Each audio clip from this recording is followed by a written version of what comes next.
Salatu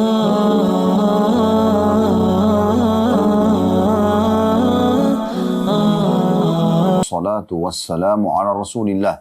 Segala puji dan puja kehadirat Allah subhanahu wa ta'ala, juga salawat dan taslim kepada Nabi besar Muhammad sallallahu alaihi wa ala alihi wa sahbihi wasallam. Saudara seiman, satu hari lagi hari emas kita, di mana Allah subhanahu wa ta'ala masih memberikan kepada kita umur, di mana umur ini nanti akan ada akhirnya, tiba ajal, di mana setiap orang di antara kita pasti akan wafat dan meninggal dunia. Oleh karena itu, umur yang masih Allah berikan ini maksimalkanlah. Bagaimana kalau kita diberikan peluang untuk beramal soleh, maksimalkan pada hari ini.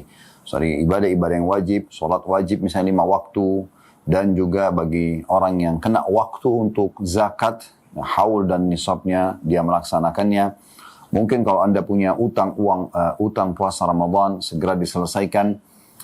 Anda punya nazar, dan Allah sudah penuhi apa yang Anda hajatkan, maka Anda wajib untuk menunaikan nazarnya, dan seterusnya. Lakukan begitu juga dengan amal-amal sunnah. Ini kesempatan emas, menambah catatan amal soleh di timbangan amal kita nanti pada hari kiamat. Dan bagi yang masih melakukan perbuatan dosa, kesempatan emas untuk bertaubat dan segera kembali kepada Allah subhanahu wa ta'ala, karena ini peluang tidak akan terulang lagi. Bisa saja seseorang wafat di hari ini ataupun di esok hari. Setiap detik dia bisa saja meninggal dunia. Maka selama ada kesempatan Allah berikan, jangan sia-siakan. Karena dengan istighfar dan bertaubat kepada Allah subhanahu wa ta'ala dari dosa-dosa, pastikan kita akan selamat dari hukuman Allah subhanahu wa ta'ala disebabkan karena dosa tersebut atau pelanggaran tersebut. Dan juga dari sisi lain, kita akan mendapatkan fasilitas yang didapatkan bagi orang-orang yang taat. Karena Nabi SAW sudah bersabda, "At-ta'ibu minadz-dzambi kaman la dzambalah." Siapapun yang taubat dari satu dosa, maka tentu seakan-akan dia sudah tidak lagi memiliki dosa tersebut. Atau tidak memiliki dosa lagi. Jadi kita harus memuji Allah subhanahu wa ta'ala atas hari yang mulia ini, di mana Allah masih memberikan kita umur, dan maksimalkan. Serta selalu syukuri, alhamdulillah. Selanjutnya kita panjatkan salawat dan taslim kepada utusan Allah, Nabi besar Muhammad sallallahu alaihi wa alihi wa sahbihi wasallam.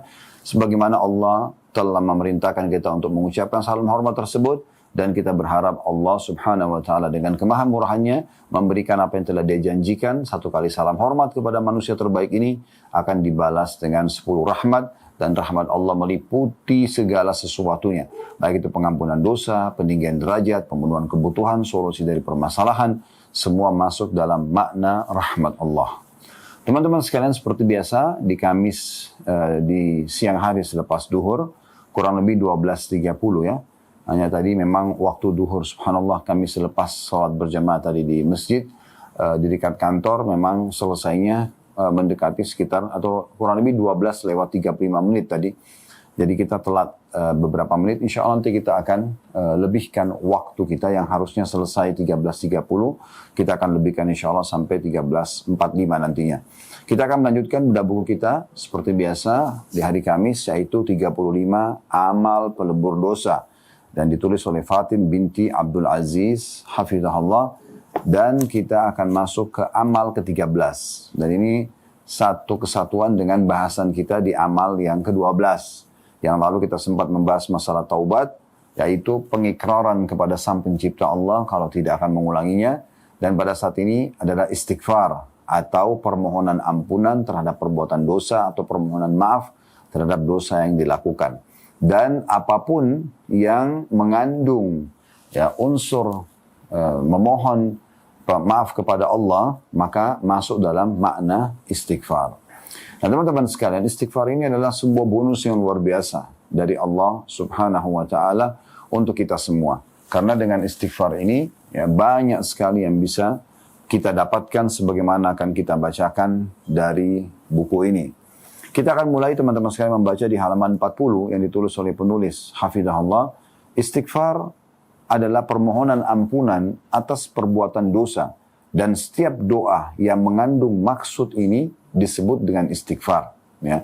Misalnya kita mengatakan, ya Allah maafkanlah saya. Berarti seakan-akan dia sudah beristighfar. Ya, walaupun bukan lafadznya astagfirullah. Tapi misalnya dia memohon dimaafkan masa lalunya. Ya, dia menyesali masa lalunya. Ya, dan dia memohon maaf kepada Allah, maka itu sudah dianggap dia beristighfar. Imam Qurtubi rahimahullah menyebutkan perkara para ulama bahwa, atau perkataan para ulama bahwa istighfar yang dipinta adalah istighfar yang melepas simpul keangkuhan, bersumber dari hati sanubari, bukan sekedar ucapan lisan. Jadi betul-betul bukan cuma astagfirullah hanya karena riya misalnya ya, atau hanya karena merasa ya udah biar orang lain puji saya seakan-akan banyak istighfar. Bukan karena itu, tapi dari sanubari keluar ucapan tersebut dan bisa menghilangkan kerasnya hati.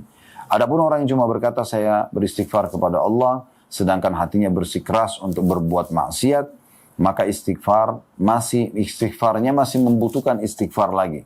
Karena dosa-dosa kecilnya berlanjut ke dosa-dosa besar. Diriwayatkan dari Hasan Basri rahimahullah, beliau berkata istighfar kita masih membutuhkan istighfar. Ya, jadi kalau misalnya ada orang hanya sekedar astagfirullah wa atubu ilaih misalnya, dia ucapin untuk riya agar dipuji oleh orang misalnya, maka istighfarnya ini membutuhkan istighfar yang lain. Karena ini memunculkan dosa, hanya sekedar lisan dan niatnya riya misalnya. Nah, atau orang mengucapkan istighfar hanya lisan tanpa diikuti dengan hatinya. Hatinya masih berharap bisa mengulangi dosa tersebut. Maka istighfar ini pun membutuhkan istighfar yang lain. Karena dianggap ini kelalaian. Oleh karena itu Imam Qurtubi rahimahullah merincikan dengan sangat baik tentang masalah ini. Bagaimana seorang muslim harusnya istighfar lisannya memang keluar dari isi hatinya. Nah itu maksudnya dari perkataan tadi. Imam Qurtubi memberi komentar mengatakan ya, dari perkataan Hasan Basri ini istighfar kita membutuhkan istighfar yang lain. Ucapan ini dikatakan Imam Hasan Basri pada zamannya, ya, kata Imam Qurtubi. Ya. Lalu bagaimana dengan zaman kita di mana manusia banyak berkubang dalam kezaliman, tergila-gila dan tidak pernah mau berhenti dari kezalimannya. Padahal tangannya memegang tasbih, ia mengira bahwa dia meminta ampun atas dosa-dosanya. Padahal itulah sikap istihza atau mengolok-olok agama dan meremehkannya. Ya. Jadi ini Imam Qurtubi rahimahullah sudah meninggal lama. Ya. Dia menganggap Hasan Basri tabi'in pada saat bicara itu, istighfar kita membutuhkan istighfar lagi, itu di masa dulu masih sedikit orang berbuat dosa. Dia menganggap, rahimahullah Imam Qurtubi menganggap di masa beliau, ya, ini ratusan tahun yang lalu, ya, dia menganggap bahwasanya, ya, bagaimana kalau Imam Hasan Basri melihat keadaan kita pada saat itu, pada keadaan beliau dan masanya gitu ya. Maka penulis ini mengatakan, maka pada abad ke-15 ini kita katakan, bagaimana seandainya Imam Qurtubi melihat yang terjadi di zaman kita ini. Kemungkaran dan kemaksiatan merajalela, segala fitnah dan musibah nampak jelas, perbuatan dosa besar seperti riba dan lain-lain dilakukan terang-terangan. La haula wa la quwata illa billah. Ini kata penulis ya. Artinya tiada daya dan kekuatan kecuali hanya dari atau dengan pertolongan Allah. Maka kita harus tetap bertaubat, beristighfar, kembali kepada Allah, amar ma'ruf, menyuruh pada kebaikan, nahi mungkar, melarang dari kemungkaran, dan mencegah orang-orang bodoh dari perbuatan jahat. Kita takut pada murka dan siksa Allah, karena apabila maksiat sudah dilakukan secara terang-terangan dan tidak ada yang mencegahnya, kita khawatir Allah akan mengadab semua yang berada di tempat itu. Baik, saya coba tanggapin perkataan Hasan Basri, perkataan Imam Qurtubi, dan perkataan Fatin sendiri penulis buku ini. Imam Hasan Basri rahimahullah memberikan tadi kita sebuah statement yang menarik. Istighfar kita membutuhkan istighfar yang lain. Maksudnya adalah, tadi sudah kita titik beratkan, istighfar yang hanya diucapkan dengan lisan, tanpa diikuti dengan renungan dalam hati dan penyesalan, maka istighfar ini butuh istighfar yang lain. Atau istighfar yang diucapkan hanya untuk pamer depan orang, menunjukkan kalau dia adalah ahli zikir misalnya, maka ini butuh istighfar yang lain. Di sini subhanallah statement ini menarik sekali untuk kita bahas, sehingga dan ini menjadi titik sentral bahasan dalam istighfar. Bagaimana seseorang kalau dia beristighfar kepada Allah supaya dia bisa mendapatkan janji-janji Allah dari pembersihan dosanya, kemudian dengan secara otomatis dengan dosanya dibersihkan, dia selamat dari siksa Allah, dari hukuman, dari ancaman yang diancamkan bagi para pelaku dosa, plus juga fasilitas yang Allah janjikan untuk orang-orang yang beriman dari kesehatan, kebahagiaan, rezeki, kemudian selamat dari segala macam fitnah di dunia, dan di akhirat juga selamat dari siksa kubur, selamat dari api neraka, akan didapatkan. Tapi dia dengan istighfar yang benar, ya, diikuti lisan itu dengan hatinya. Ya, itu yang baru bisa mendapatkan apa yang diharapkan. Baik, Imam Qurtubi rahimahullah hidup ini di tahun di abad-abad awal ya. Kalau saya tidak salah Imam Qurtubi ini mungkin di 600-an atau 400-an Hijriyah. Sudah lama sekali hidupnya beliau rahimahullah. Beliau ini kalau saya tidak salah, mohon maaf kalau tahunnya sedikit keliru, tapi ini Imam Qurtubi meninggal sudah ratusan tahun yang lalu, gitu kan. Dan dia melihat di masanya orang banyak melakukan kezaliman. Maka dia mengatakan, bagaimana kalau Imam Hasan Basri hidup di masa kita sekarang? Ya, di masa beliau maksudnya. Banyaknya kezaliman, banyaknya maksiat. Menurut beliau itu sudah banyak maksiat. Maka penulis ini menimpali ini sambil mengatakan, bagaimana kalau Imam Qurtubi hidup di masa kita sekarang? Subhanallah, tempat perzinahan nyata dengan neon box-nya jelas, ya, klip lampu, ajakan, promosi di media, gitu kan? Para pelacur dengan beraninya untuk menampakkan pelanggaran-pelanggarannya. Padahal semua ini jelas sangat dekat dengan hukuman Sang Pencipta Allah Subhanahu wa taala. Dan hukuman ini tidak hanya datang kepada si pelaku, berlaku juga hukuman bagi orang-orang yang tidak menegur kesalahan tersebut. Kena masa bodoh, sudahlah, itu kan dia pelacur, terserah aja, nggak bisa. Oh terserah dia yang LGBT biarin aja. Nggak bisa. Karena kalau kita diamkan, mereka dihukum, kita dihukum. Dalam sebuah riwayat Bukhari, di mana Nabi SAW mengatakan, pernah satu hari, satu waktu Jibril AS diutus oleh Allah Subhanahu Wa Taala untuk menghukum, membinasakan satu negeri. Entah negeri itu di mana, tapi seperti itu disebutkan. Lalu Jibril AS kembali kepada Allah mengatakan, ya Allah, ada hambamu si fulan yang saleh di situ. Banyak yang memungkiri, buat maksiat, melakukan kemungkaran, tapi ada satu hambamu yang saleh di sana. Maka Allah Azza wa Jalla berfirman kepada Jibril, mulai hukuman kepada dia. Karena dia tidak pernah menyuruh pada kebaikan, tidak pernah melarang dari kemungkaran. Dia mau selamat sendiri. Dia biarin aja orang. Masa bodoh. Ini nggak bisa. Oleh karena itu teman-teman sekalian, jangan heran. Kalau Anda melakukan perbuatan salah, kemudian Anda temukan banyak orang yang menegurnya. Karena memang efek perbuatan Anda bukan hanya pada diri Anda sendiri. Akan berefek kepada orang-orang juga yang mengetahui dan membiarkan itu. Nah itu sangat jelas sekali di dalam syariat Allah Subhanahu wa taala. Makanya ditekankan di sini, ya. Nah berarti memang kita harus lebih hati-hati. Kalau di masa dulu orang butuh istighfar sekian jumlahnya misalnya, maka kita harus lebih banyak di masa kita sekarang, gitu kan? Dan tidak cukup dengan istighfar, kita juga berusaha agar kantong-kantong kemaksiatan ini bisa diluruskan. Kita amar ma'ruf, mengingatkan orang agar melakukan ketaatan, dan nahi mungkar, melarang mereka dari kemungkaran-kemungkaran. Nah ini yang ditekankan oleh penulis tentunya. Dan beliau mengangkat firman Allah Subhanahu wa taala dalam surah Al-Imran ayat 135, ya, yang bunyinya, "Walladzina idza fa'alu fahishatan aw dhalamu anfusahum dzakarullaha fastaghfaru lidzunubihim wa may yaghfiru dzunuba illallah wa lam yusirru 'ala ma fa'alu wa hum ya'lamun." Artinya, dan orang-orang yang apabila mengerjakan perbuatan keji, maksudnya dosa atau menganiaya diri mereka, maka mereka ingat akan Allah, lalu memohon ampun terhadap dosa-dosa mereka. Dan siapa lagi yang dapat mengampuni dosa selain daripada Allah? Dan mereka tidak meneruskan perbuatan keji itu sedang mereka mengetahuinya. Ini penulis mengangkat dari ini supaya direnungi, ya, bahwasanya orang kalau terjerumus, kalau orang ingin melakukan perbuatan dosa, ada godaan untuk Anda lakukan perbuatan dosa, maka di situ tugas Anda berhenti melawan godaan syaitan itu. Jangan diikutin. Bisikan untuk zina, bisikan untuk riba, bisikan untuk membunuh, bisikan untuk mencuri, untuk ghibah, gosipin orang misalnya, untuk fitnah, apa saja, memukul. Berhenti dan lawan itu, ya, dengan kesabaran. Enggak, minta perlindungan kepada Allah. Ya, saya nggak mau kerjakan misalnya. Dan minta perlindungan kepada Allah dari syaitan. Ya, sebagaimana Allah katakan dalam firman-Nya, wa imma yanzagannaka minasyaitonir nazghun fasta'id billah. Kalau syaitan sudah mulai bisikin kepadamu godaan-godaan, maka berlindung kepada Allah darinya. Ya. Karena Allah itu Maha mendengar dan Maha mengetahui. Allah akan selamatkan kita. Allah akan selamatkan kita. Jadi bersabar. Tapi kalau Anda sudah terlanjur terjerumus dalam melakukan perbuatan tersebut, maka tugas Anda adalah menjalankan surah Al-Imran ayat 135 ini sambil kita renungi sama-sama kembali. Ya. Allah SWT mengatakan, dan orang-orang yang melakukan perbuatan keji, kemudian mereka mengingat Allah, atau Allah datangkan ilham dalam hatinya, diilhamkan dalam hatinya untuk sadar tentang pelanggaran tersebut, ya, maka lalu mereka beristighfar kepada Allah, maka Allah akan maafkan, ya.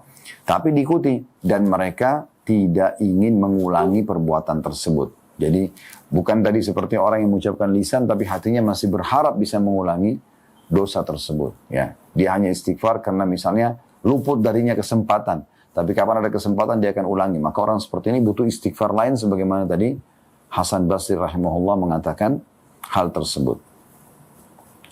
Baik, kemudian dikatakan oleh penulis, kembali kita bacakan paragrafnya. Apabila berbuat salah, mereka segera bertobat, makna ayat tadi, dan beristighfar atas dosa-dosanya dan kembali kepada Allah Subhanahu wa taala, serta tidak terus bergelimang dalam kemaksiatan. Mereka itulah orang-orang yang akan dibalas oleh Allah Subhanahu wa taala berupa ampunan dan masuk surga. Imam Ahmad rahimahullah meriwayatkan dalam musnadnya, musnad nama buku beliau, dari Abu Sa'id al-Khudri radhiyallahu anhu, dari Rasulullah sallallahu alaihi wasallam, beliau bersabda, iblis berkata, "Ya Allah, demi kemuliaan-Mu, saya akan selalu menggoda hamba-hamba-Mu selama nyawa mereka masih di kandung badan." Maka Allah Subhanahu wa taala menjawab, "Demi kemuliaan dan keagunganku, aku akan selalu mengampuni mereka selagi mereka meminta ampun kepadaku." Makanya Ibnu Jauzi rahimahullah juga menukil sebuah athar di mana iblis mengatakan, "Ya Allah, aku akan terus menggoda mereka, menyesatkan mereka." Lalu kemudian Allah SWT mengatakan, "Aku akan terus mengampuni mereka selama mereka beristighfar." Jadi betul-betul memang dalam sebuah athar yang disebutkan, iblis mengatakan, "Sungguh anak Adam telah membinasakanku dengan istighfar dan la ilaha illallah. Dan kalau aku lihat mereka berbuat dosa, aku usahakan lalaikan mereka dari dua kalimat ini, agar mereka terus bergelimang dalam dosa dan hanya dihukum oleh Allah." Gitu kan? Sadari teman-teman sekalian, semua perbuatan dosa berefek negatif. Semoga Allah selamatkan kita dari semua jenis dosa. Karena dengan membuka itu seperti kita sedang membuka pintu lebar-lebar. Makin banyak Anda buat dosa, makin terbuka pintu lebar agar Anda dihukum oleh Allah Subhanahu wa taala. Dan hukuman Allah ini berat. Hukuman Allah Subhanahu wa taala berat. Makanya Allah sebutkan, "Innallaha syadidul iqab." Allah sangat berat siksaannya. Tidak usah coba-coba. Jangan pernah mengetes Allah Subhanahu wa taala. Jangan pernah mengatakan, "Sudahlah, saya kerjakan ini, nanti kalau Allah hukum terserah." Seakan-akan dia menganggap remeh hukuman Allah Subhanahu wa taala. Jangan, saudara. Hukuman Allah itu sangat berat, ya. Dan hukuman satu dosa, bisa saja kita buat dosa misalnya volumenya angkanya 1, hukumannya bukan 1, hukumannya bisa 100 atau 1000 bahkan. Berapa banyak orang hanya melakukan satu perbuatan dosa kecil, sudah cukup dia terharamkan dari banyak jenis ibadah atau bahkan dari hukum sekian bulan. Waktunya hanya kena satu perbuatan yang hitungan detik atau menit saja dilakukan. Makanya Abdullah bin Umar radhiyallahu anhu mengatakan, "Aku mengetahui aku punya dosa atau aku pernah melakukan satu perbuatan dosa kecil, sudah cukup membuat Allah mengharamkanku untuk sholat subuh berjamaah di masjid 1 bulan. Nggak bisa bangun." Jadi luar biasa efeknya. Dan hukuman yang paling berat adalah Allah dari perbuatan dosa seseorang, Allah mengharamkan dia dari ketaatan. Allah tidak membuat dia melakukan ketaatan. Nah, ini yang bisa kita ambil dari potongan tadi. Kemudian beliau menukil juga Imam Ibnu Katsir rahimahullah meriwayatkan dalam tafsirnya bahwa Anas bin Malik radhiyallahu anhu berkata, "Telah sampai kabar kepadaku bahwa iblis menangis tak kala turun firman Allah Subhanahu wa taala dalam surah An-Nisa ayat 106 yang bunyinya, "Wastaghfirillah innallaha kana ghafurur rahima." Dan mohon ampunlah kepada Allah, sungguhnya Allah itu Maha Pengampun lagi Maha Penyayang. Waktu turun firman Allah ini surah An-Nisa 106, iblis menangis. Ya. Kenapa? Karena memang ini adalah luar biasa. Ini ayat ini khusus bagi orang yang berbuat dosa. Berbuat dosa, istighfar, Allah akan maafkan. Tentu tadi saya sudah kasih kata kuncinya teman-teman ya. Kalau Anda lagi tergoda untuk melakukan satu perbuatan dosa, solusinya jangan kerjakan. Dilawan itu. Ya. Karena kalau Anda buka pintu dosa itu berarti Anda siap dengan konsekuensi hukumannya. Tapi kalau Anda sudah terlanjur melakukannya, maka segera istighfar dan kembali kepada Allah SWT. Dan jangan Anda jadikan dua poin ini tumpah tindih satu sama yang lain ya. Misalnya Anda mengatakan, "Oh kalau begitu, kan ada istighfar dan taubat. Udah saya buat dosa aja, nanti saya istighfar dan taubat." Baik, kalau Anda sempat atau keburu untuk taubat dan istighfar. Kalau Anda tidak mampu, tidak sempat, Allah wafatkan di saat lagi buat dosa. Kan banyak orang kan, lagi na'udzubillah dalam kondisi telanjang di kamar hotelnya meninggal, Allah hukum misalnya, Allah permalukan. Ada orang yang lagi melakukan pencurian, ditangkap masa, digebukin, mati. Allah tutup dengan su'ul khatimah, na'udzubillah. Ya. Oleh karena itu jangan dilakukan, tidak usah dilakukan. Jadilah orang yang baik saja. Karena orang yang soleh dan soleh itu adalah orang-orang yang baik. Mereka selalu jujur, mereka selalu amanah, mereka selalu tanggung jawab, mereka selalu tutup aurat, mereka selalu santun, ramah, dermawan. Semua kebaikan akan dikerjakan. Begitulah orang soleh dan solehah. Mereka dari ibadah ke ibadah yang lainnya. Ya, ini kita harus memiliki predikat ini dan menjadi orang-orang yang seperti ini. Dan tidak usah menjadi orang yang fasik, fajir, atau pelaku maksiat. Karena kalau Anda membuka pintu ini, berarti Anda sangat membuka pintu hukuman dari Allah. Dan subhanallah, semua perbuatan dosa dasarnya dibenci oleh makhluk pun. Seperti orang berbohong, mencuri, memukul, membunuh, menggibah atau memfitnah, menggibah atau menggosipin orang ya, atau memfitnah misalnya. Tidak suka semuanya. Mengganggu orang lain, mengambil yang bukan haknya. Semua tidak disukai. Dan itu dibenci oleh Allah subhanahu wa ta'ala. Diberikan hukuman yang berat. Oleh karena itu, berazamlah teman-teman, bertekadlah mulai hari ini untuk selalu berada di atas ketaatan kepada Allah subhanahu wa ta'ala di sisa umur kita. Makanya Hasan Basri rahimahullah mengatakan, perbaikin apa yang tersisa ke depannya, maka masa lalumu akan dimaafkan oleh Allah subhanahu wa ta'ala. Ya. Tapi kalau ke depannya engkau masih berbuat dosa, maka engkau akan dihisab dan dihukum oleh Allah. Masa lalu dan juga yang akan datang. Kemudian penulis mengatakan selanjutnya, mohonlah ampun kepada Allah subhanahu wa ta'ala atas dosa-dosamu. Karena Allah subhanahu wa ta'ala senantiasa mengampuni dosa-dosa hambanya. Dan tidak menyiksa mereka apabila mau meminta ampun kepadanya. Sebagaimana Allah berfirman dalam surah Nuh ayat 10. Faqultu astaghfiru rabbakum innahu kana ghaffara. Maka aku katakan kepada kaumku, kata Nabi Nuh AS, mohon ampunlah kepada Tuhanmu. Sesungguhnya dia adalah maha pengampun. Yang dimaksud dengan Ghaffara adalah, sebagian ulama mengatakan, Tuhan yang selalu saja membuka pintu pemaaf walaupun dosa itu berulang-ulang dikerjakan. Maksudnya, selama hamba itu terjerumus dalam kesalahan dan dia mau kembali kepada Tuhannya, maka di saat itu Allah subhanahu wa ta'ala memberikan dia peluang untuk ya diterima taubatnya, ya, diterima permohonan maafnya. Sehingga Allah subhanahu wa ta'ala tidak menghukumnya dan juga memberikan kepada dia fasilitas yang harusnya diberikan kepada orang-orang yang saleh. Ketahuilah teman-teman sekalian, semalam sempat kami singgung itu di kajian talk show tentang tanya jawab ya di Blok M. Kalau dosa itu ya, semuanya dosa akan mendatangkan ya kesempitan dada, sumpek, gundah, gelisah, sedih, permasalahan-permasalahan yang tidak selesai. Itu dosa. Sadari ini teman-teman sekalian supaya jangan dilakukan. Cukup dalam ketaatan. Sementara ketaatan, keimanan ini akan mendatangkan lapangnya dada, ya, jernihnya fikiran. Ya. Kita nyaman berinteraksi dengan siapapun. Orang kalau buat dosa teman-teman, pelaku dosa ini walaupun rumahnya mewah pun, kendaraannya bagus, tetap dia gelisah. Semua itu jadi sempit bagi dia dunia. Tapi orang yang dalam ketaatan, sibuk dari sholat ke sholat, walaupun kita temukan dia orang miskin, hanya pedagang asongan atau kaki lima misalnya, mungkin pendapatannya sangat kecil, mungkin dia juga hanya buruh harian, tapi karena dia bertakwa kepada Allah, azan dia sholat, dia sibuk mencari rezeki halal, membiayai keluarganya, kita temukan ketenangan jiwa yang luar biasa, lapangnya dadanya, tidak ada beban, masih bisa tersenyum dengan orang, makan juga sehat, nyaman, ya. Semua itu bisa didapatkan. Fakta lapangannya apa yang sudah kami sampaikan tadi. Maka kata beliau, di sini penulis setelah menukil surah Nuh ayat 10, mohonlah ampun kepada Tuhanmu atas dosa-dosamu, bertaubatlah kepadanya dari kekufuran dan beribadah kepada selainnya. Esakan dan ikhlaskan ibadah hanya untuknya, niscaya dia akan mengampunimu. Sesungguhnya Allah subhanahu wa ta'ala maha pengampun atas dosa-dosa dosa-dosa orang yang mau kembali dan bertaubat kepadanya. Jadi kalau orang mau kembali kepada Allah subhanahu wa ta'ala, pastikan Allah subhanahu wa ta'ala akan memaafkan kesalahan tersebut. Lalu kemudian beliau menukil hadis dari Abu Hurairah radhiyallahu anhu, sesungguhnya Rasulullah sallallahu alaihi wasallam bersabda, "Yanzilu Rabbuna tabaraka wa ta'ala kulla lailatin ila as-sama'i dunya hina yabqa thuluthul lailil akhir yaqul, man yad'uni fa astajib lah, man yas'aluni fa a'tiyah, man yastaghfiruni fa aghfir lah."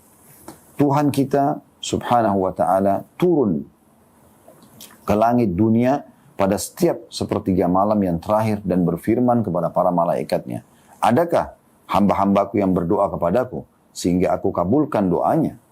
Berarti dijamin akan diterima permohonannya. Tanpa melalui sekretaris, tanpa melalui proposal. Tinggal bangun tengah malam, sholat, mohon kepada Allah. Kemudian ada nggak orang yang meminta pertolongan kepadaku? Maka aku akan penuhi permintaannya. Dan apakah ada yang memohon ampun kepadaku? Sehingga aku bersihkan dosa-dosanya. Jadi setiap hari, setiap malam Allah subhanahu wa ta'ala memberikan kesempatan kepada kita agar kembali kepadanya. Ya, ini bagi orang-orang yang melakukan perbuatan dosa. Dan Nabi SAW mencontohkan kepada kita saking mulianya ibadah istighfar ini. Dia akan menyelamatkan orang-orang pelaku dosa dari hukuman Allah SWT dan akan mengembalikan fasilitas yang harusnya didapatkan kalau dia taat kepada Allah. Juga bagi orang yang tidak melakukan dosa, kemudian dia beristighfar, akan menjadi tambahan pahala bagi dia. Karena istighfar sendiri dan taubat adalah ibadah. Adalah ibadah. Ya. Anda walaupun tidak ada dosa, tetap Anda istighfar kepada Allah.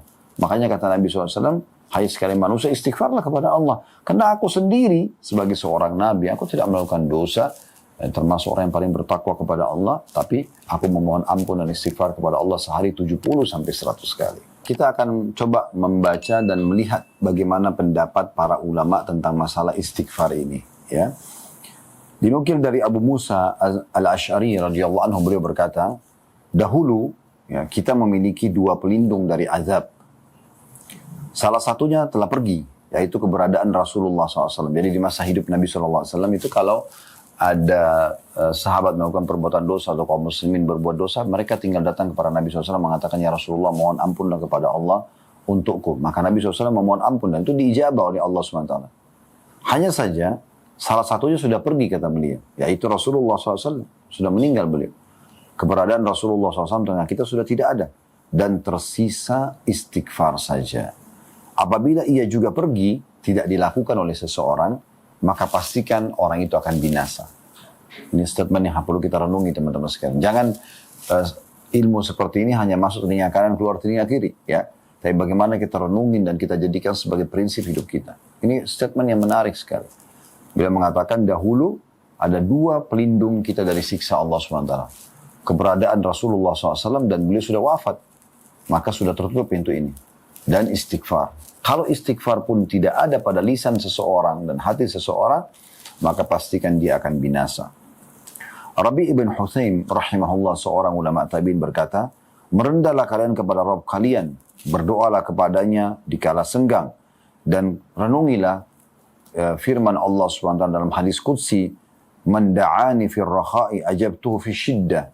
Siapa yang berdoa kepadaku di kala dia lapang, lagi sehat, lagi nggak ada masalah, tapi rutin terus manja dan merengek kepada Tuhannya, ya, maka niscaya aku akan mengabulkan doanya di saat dia lagi sempit. Wa man sa'alani a'taituhu, dan siapa yang memohon kepadaku kata Allah, aku pasti akan memberikannya selama dia bukan minta yang haram. Wa man tawadha'a li rafa'tuh, dan siapa yang merendah karena aku akan angkat derajatnya. Wa man tafarraga li rahimtuh, dan siapa yang meluangkan waktu untuk beribadah kepadaku, aku akan kasihi dia. Wa man istaghfarani ghafartulah, dan siapa yang memohon ampun kepadaku, niscaya aku akan mengampuninya. Dinukil juga perkataan Qatadah rahimahullah oleh sebagian ulama. Tentu ini bagi teman-teman yang pegang buku tidak ada di buku kita ya. Ini saya tambahkan dari statement para ulama salah berhubungan dengan masalah istighfar. Nanti kan kita kembali ke buku kita lagi insyaallah. Qatadah berkata, Al-Quran menunjuki kalian penyakit dan obat penyembuh kalian. Semua sumber masalah kita sudah diceritakan dalam Al-Quran. Sumbernya cuma satu. Dan juga sudah diberikan obatnya atau solusinya. Penyakit kalian adalah dosa. Dan obat penyembuh kalian adalah istighfar. Jadi memang masalah kita semua adalah dosa. Pelanggaran adalah sumber permasalahan dalam hidup kita. Dan solusinya istighfar. Istighfar. Berapa banyak orang sembuh dari penyakit yang sudah divonis tidak bisa sembuh oleh medis, sembuh karena istighfarnya. Berapa banyak orang yang kelilit utang, bangkrut usahanya karena perbuatan dosa yang dilakukan Allah hukum, bisa kembali lagi berjaya dengan istighfar. Berapa banyak orang yang tidak punya keturunan, lalu mereka beristighfar, Allah berikan keturunan. Dan sekian banyak contoh dari kehidupan kita, baik orang-orang yang telah mendahului kita dan pengalaman mereka, ataupun kita kalau mempraktikkan dalam kehidupan akan merasakan hal yang sama. Ali radhiyallahu anhu mengatakan, yang sangat aneh ada orang yang binasa sementara keselamatan ada bersamanya. Kemudian orang bertanya, apa keselamatan yang Anda maksudkan? Kata Ali, istighfar. Kan penyebab hukuman dosa kan? Penyebab Anda di perusahaan dihukum, di SP, diberikan surat peringatan SP1, SP2, SP3, karena pelanggaran. Tidak mungkin orang diberikan SP tanpa pelanggaran. Gitu kan? Puncaknya di PHK misalnya. Dan terbengkalailah kehidupan Anda, harus mulai cari kerja lagi dan seterusnya. Kan gitu. Nah, jadi kalau orang tidak melakukan pelanggaran, harusnya dia tidak kena. Bahkan dia dapat fasilitas perusahaan. Kan begitu. Itu di depan mata kita faktanya. Begitu juga dengan Allah subhanahu wa ta'ala. Ya. Sebenarnya orang dapat fasilitas segala macam kalau dia patuh. Tapi kalau dia melanggar, dan dia sangat kena dekat dengan ancaman. Nah, perbedaan Allah dengan manusia. Kalau manusia mungkin ada yang menerima permohonan maaf, ada yang tidak. Tapi kalau Allah subhanahu wa ta'ala, kalau kita mohon maaf, istighfar dengan tulus, maka akan selamat dari kebinasaan itu. Ya, hukuman yang harusnya menimpa dia karena dosanya, maka itu tidak jadi menimpanya karena dia beristighfar. Dan beliau juga mengatakan radhiyallahu anhu di statement Ali, tidaklah seorang hamba diilhami oleh Allah subhanahu wa ta'ala untuk istighfar, sementara Allah hendak mengazabnya. Maksudnya kalau Allah ilhamkan seseorang tulus ucapin dengan lisannya, hatinya pun terdorong untuk itu, maka pastikan itu berarti Allah menginginkan keselamatan untuknya.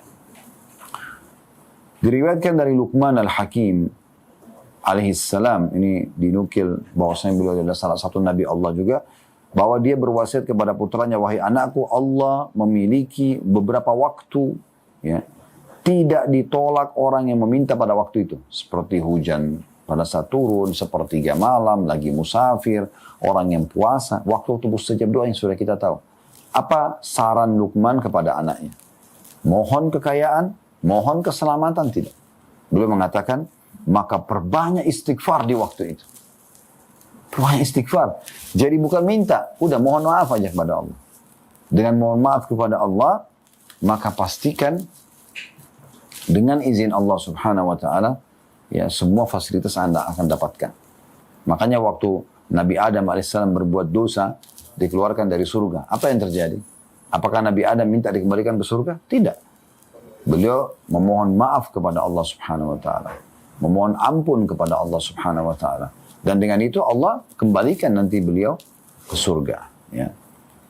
Abu Minhal berkata, tidaklah seorang hamba didampingi dalam kuburnya oleh pendamping yang lebih dicintai daripada istighfar. Kalau ada orang nanti didampingi oleh amal soleh di kuburan, yang paling membuat dia bahagia, karena kan kata Nabi SAW, amal soleh itu, orang yang soleh akan ditemani oleh amal solehnya di mana? Di kuburan.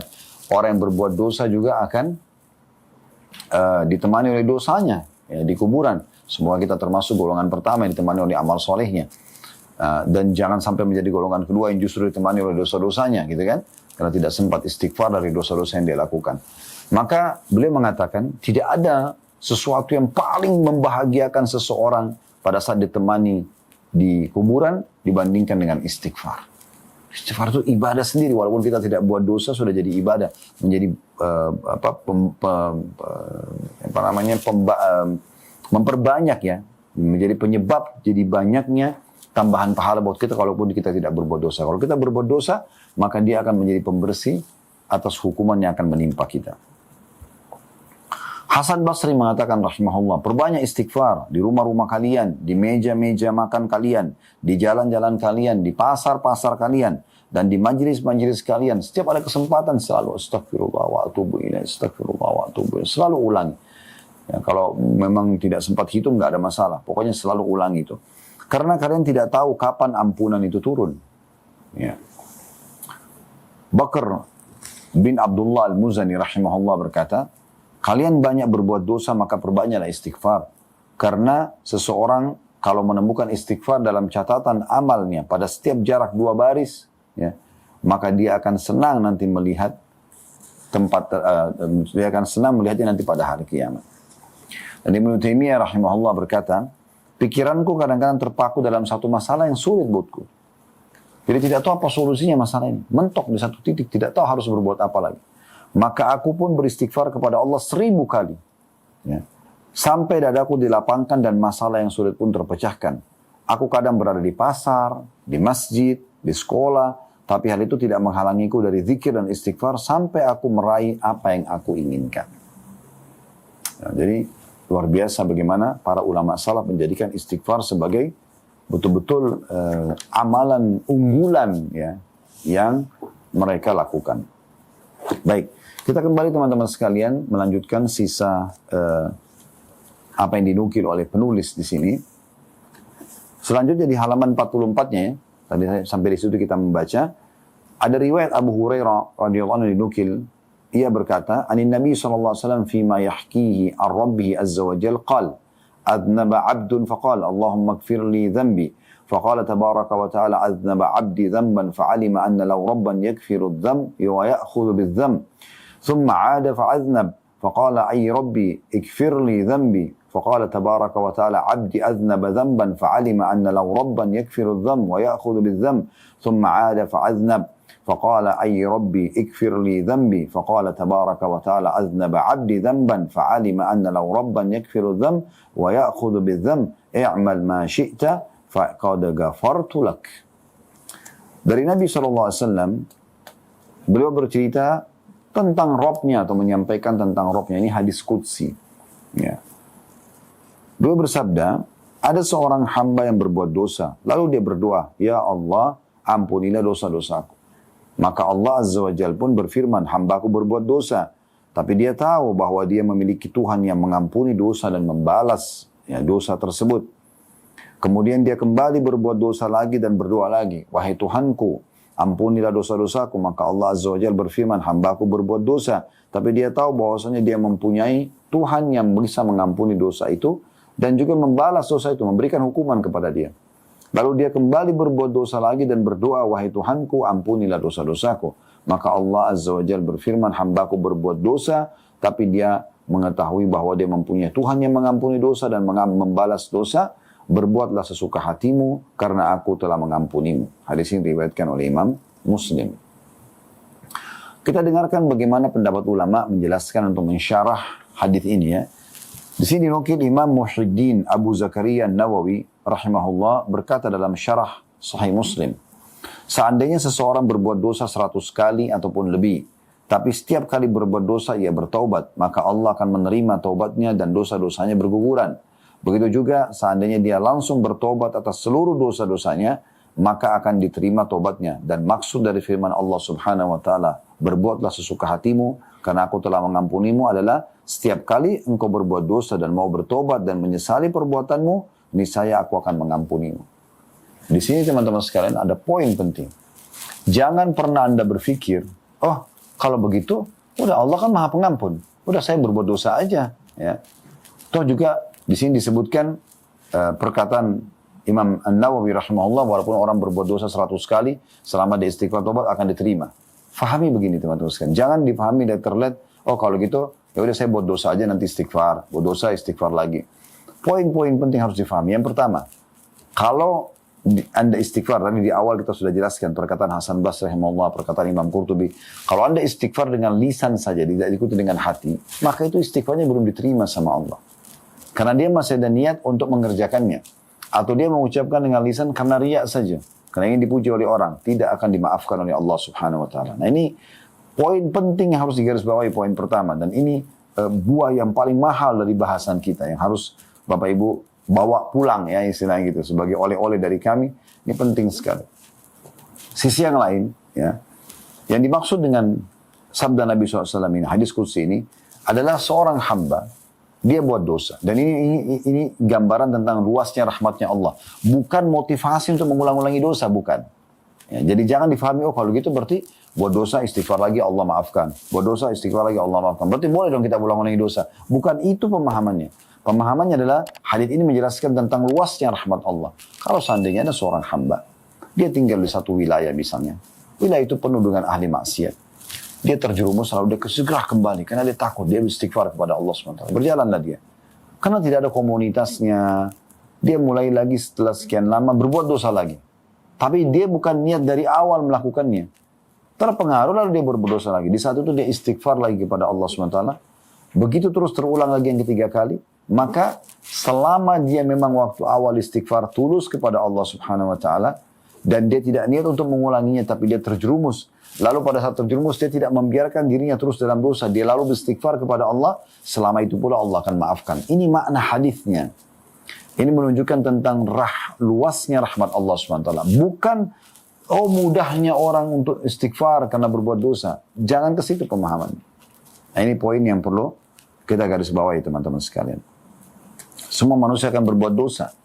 Tapi yang penting, kalau ada, tadi saya bilang, kalau ada kesempatan jangan dilakukan. Coba bersabar. Tapi kalau sudah terjerumus, kita istighfar kepada Allah Subhanahu wa taala.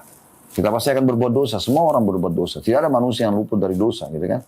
Tapi jangan teman-teman terus-menerus kalau sudah terjerumus, ulangi aja lagi. Gampang istighfar. Ya. Karena memang kita pasti terjerumus dalam dosa itu. Kita semua pasti pernah berbuat dosa. Tinggal masalah kecil besarnya dosa tersebut. Ya. Atau orang sengaja atau tidak sengajanya. Atau dia melakukan, dia tobat atau dia tidak tobat. Nah itu posisi yang inilah mungkin manusia berada di antaranya.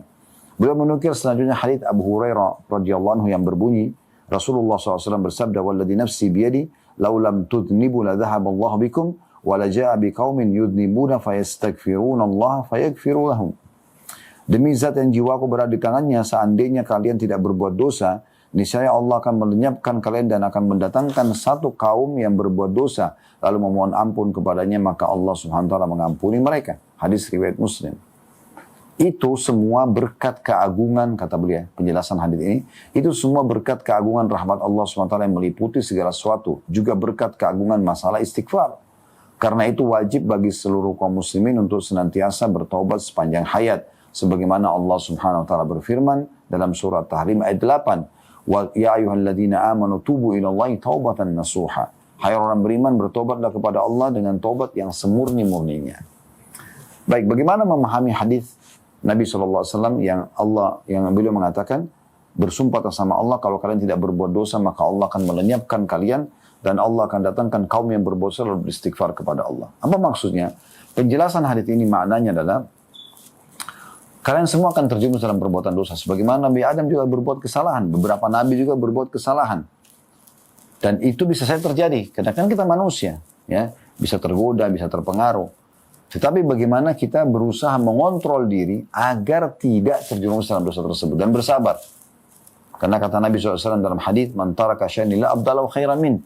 Siapa yang meninggalkan sesuatu karena Allah, Allah akan gantikan lebih baik darinya. Maksudnya pada saat godaan-godaan berbuat dosa datang, dia bisa bersabar, maka dia akan mendapatkan ganti yang lebih baik. Dia tadinya diajak berzina, kemudian dia tinggalkan, maka Allah akan datangkan pasangan yang baik. Nah seperti itulah, dia tinggalkan pendapatan haram, maka Allah datangkan pendapatan yang halal. Allah akan datangkan seperti itu. Tapi kalau sampai dia terjerumus dalam perbuatan dosa, maka Allah menerima taubat hamba-hambanya. Ya. Dan ini hadis lebih fokus kepada orang yang terjerumus dalam perbuatan salah, bahwasanya Tuhanmu akan memaafkan selama engkau kembali kepada Allah Subhanahu wa taala. Dan para sahabat, ini sebagai penutupan di paragraf-paragraf terakhir bahasan kita, para sahabat menghitung bahwa istighfar dan taubat Rasulullah SAW dalam sekali majlis lebih dari 70 kali. Sebagaimana Rasulullah SAW bersabda, "Inilah astaghfirullah fil yaumi aktsara min 100 marrah." Sesungguhnya aku memohon ampun kepada Allah dalam sehari lebih dari 100 kali. Padahal beliau adalah imam hamba-hamba Allah. Ya, beliau kalau sholat malam sampai bengkak kakinya. Dan dosa beliau yang lewat maupun yang akan datang sudah diampuni oleh Allah Subhanahu wa taala. Tapi meskipun demikian beliau memberi contoh dan mengajarkan kepada umatnya untuk istighfar dan bertaubat. Karena orang yang bertaubat dari dosanya seperti orang yang tidak berdosa lagi. Ya, maksudnya di sini sebagai penutup, penulis ingin menitik beratkan bahwasanya saudaraku seiman, orang-orang bisa terjun dalam perbuatan dosa. Ya, maka dia punya solusi istighfar. Dan kalau orang yang tidak berbuat dosa pun tetap dianjurkan beristighfar. Jangan jadikan istighfar itu hanya solusi kalau punya masalah saja, kalau punya dosa, enggak. Tapi bagaimana kita jadikan dia sebagai ajang sumber pahala kita. Sehingga kalaupun ada dosa yang tidak sengaja kita tidak sadari tetap dimaafkan. Atau kalau tidak ada dosa maka dia akan menjadi sumber pahala buat kita. Itu yang dicontohkan oleh Nabi alaihi salatu wassalam. Ya. Dan ini bahasan kita teman-teman sekalian. InsyaAllah ke depannya kita akan lanjutkan amal ke-14. masalah melaksanakan hukum Allah subhanahu wa ta'ala. Bisa teman-teman sekalian, kalau ada benar dari Allah